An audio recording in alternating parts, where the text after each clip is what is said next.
સુરતમાં water list સુધારણાના નામે છેતરપિંડીની જાળ સામે આવી છે। તમારું નામ મતદાર યાદીમાંથી કાઢી નાખ્યું છે તેમ કહી અને લોકોમાં ડર ફેલાવવામાં આવી રહ્યો છે।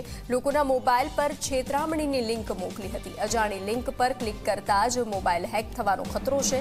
તો શહેરના અનેક નાગરિકો સુધી શંકાસ્પદ ફાઇલો પહોંચી રહી છે। અજાણ્યા નંબરથી આવતા મેસેજ અને લિંકથી દૂર રહેવા માટે લોકોને સૂચના આપવામાં આવી રહી છે। મતદાર યાદી સુધારણા નામે નવી પ્રકારની ડિજિટલ છેતરપિંડી સામે આવી છે। જનજાગૃતિ જ સાયબર ફ્રોડથી બચવાનું સૌથી મોટું શસ્ત્ર છે।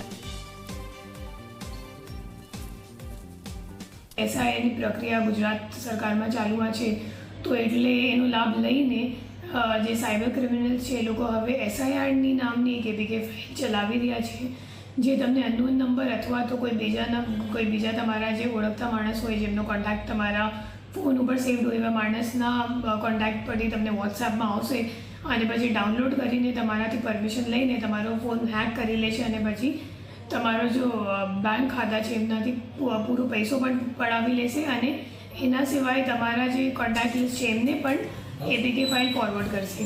તમે એવી કોઈ પણ લિંક પર ક્લિક નથી કરતા, કેમ કે ગુજરાત સરકારની જે એસઆઈની પ્રક્રિયા છે એ બીએલઓ તરફથી ચાલુ છે અને એ જ પૂરી પાડવામાં આવે છે। એમાં કોઈક એપીકે ફાઇલ ગુજરાત સરકાર તરફથી બનાવવામાં આવેલ નથી।